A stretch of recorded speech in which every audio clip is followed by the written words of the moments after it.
andito na naman tayo sa isang budget-friendly tour dito sa Woods Camp Resort. And this is in Barangay San Roque in Bulusan, Sorsogon. So pagpasok ninyo sa resort, ganito yung una nyo makikita. So nakikita nyo sa backdrop, talagang nandyan yung Bulusan Mountain Range.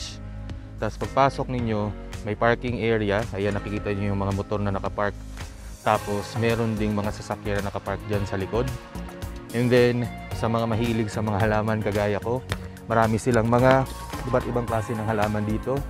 So ito may mga bigonya, meron din silang epicea, ito. Tapos meron silang mga malalaking philodendron dyan sa background. And then makikita nyo pa yung iba't ibang klase pa ng mga halaman pagpasok natin. So tutuloy ko yung video kung magkano yung entrance and everything mamaya-maya. Pero pinakita ko lang sa inyo muna na ganito yung itsura niya pagpasok ninyo. Yan, so nakikita nyo yung entrance fee. It's 50 pesos for both adult, seniors, tapos yung mga bata, 10 years old and below is only 30 pesos. So bukas sila from 9 AM to 8 PM. So further inside, ganito yung itsura niya. So meron siyang dalawang pool area kung saan natin pupuntahan natin yan mamaya. So ito yung isa, and it looks like meron namang mga parang cottages at saka meron ding parang rooms for overnight stay.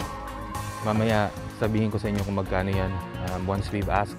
Pero punta muna tayo dito sa isang pool area. So ito yung daanan niya papasok.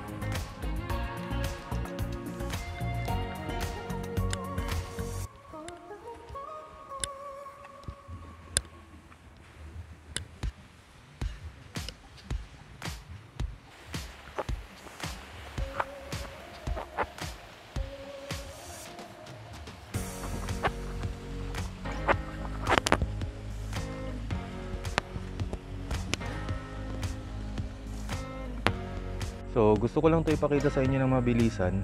Meron dito nitong mga local honeybees.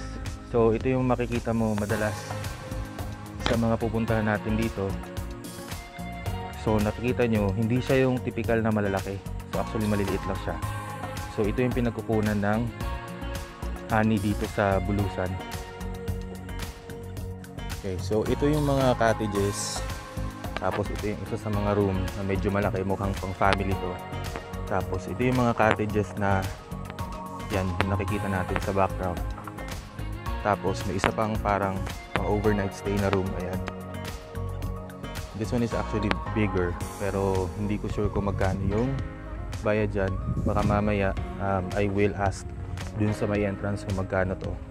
Pero overall, kung nakikita nyo yung lugar, sariwang-sariwa yung hangin, pero hindi ko masasabing well-maintained siya. Siguro kasi medyo matagal-tagal din tong sarado dahil nga sa pandemic. Pero mukhang ngayon na nagbukas na ulit sila, mukhang bumabalik na yung sigla ulit ng lugar. Pero overall, huwag kayong mag-expect na sobrang well-tended niya or sobrang ganda, kasi nga for the entrance fee na 50 pesos, I think okay naman na to. I mean, may dalawa ng pool. So kung i-compare mo naman sa ibang mga lugar na halos pool lang yung pupuntahan mo, wala kang makikita kahit anong, okay na din to. Tapos ito yung isang pond pa na katabi din yung isang pinakita ko sa inyo kanina. Ayan, ito parang talagang malalaki yung mga isda, tsaka medyo mas malinaw yung tubig niya. Hindi ko lang alam kung paano ko bababa dyan kasi medyo wala namang daanan papunta, pero maganda siya. I-zoom in natin ng konti para makita ninyo. Okay. Sana nakikita ninyo, pero may mga malalaking isda. Mukhang puro tilapia itong mga to. Sarap niyan pang ulam. Alright, so I was exploring around. Tinitingnan ko yung iba pang mga amenities. So as I've said, for this vlog, huwag kayong mag-expect na sobrang ganda na agad ng lugar kasi kakabukas lang nila. Pero itong pinapakita ko ngayon is a group of cottages ulit dito sa loob. And this is probably around 300 to 500 pesos depende sa laki ng cottage na uupahan ninyo. So it's very conducive for a group or maybe a family kung gusto ninyong dito kayo mag-spend ng holidays or birthdays or any outings. Tapos let me pan the camera quickly into this area. So meron din silang volleyball net dyan. So it looks like pre-pandemic talagang siguro madaming tao dito kasi medyo spacious talaga to na area. Kaya nga marami ding mga cottages, nakikita nyo naman. Pero since kakabukas lang nila, mukhang hindi pa back to where it was before yung itsura nitong Woodscap.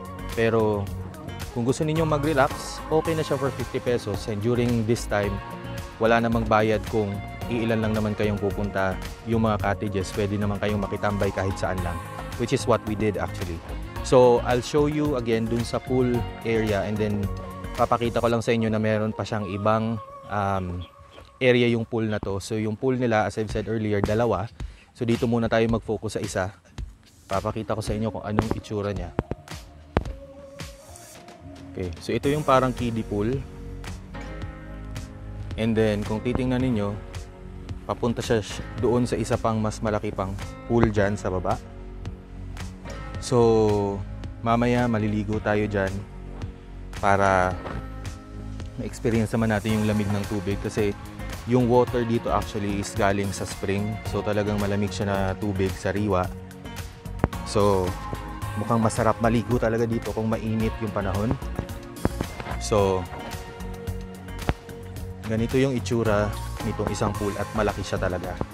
So meron siyang mga parang area na may pahingahan naman. Yun yung parang may mga malalaking umbrella. Diyan kayo pwedeng magpahinga habang naliligo. Tapos ito yung tubig niya. So yung sinasabi ko na galing sa spring yung tubig nito, kaya for sure malamig to, tsaka sariwang sariwa.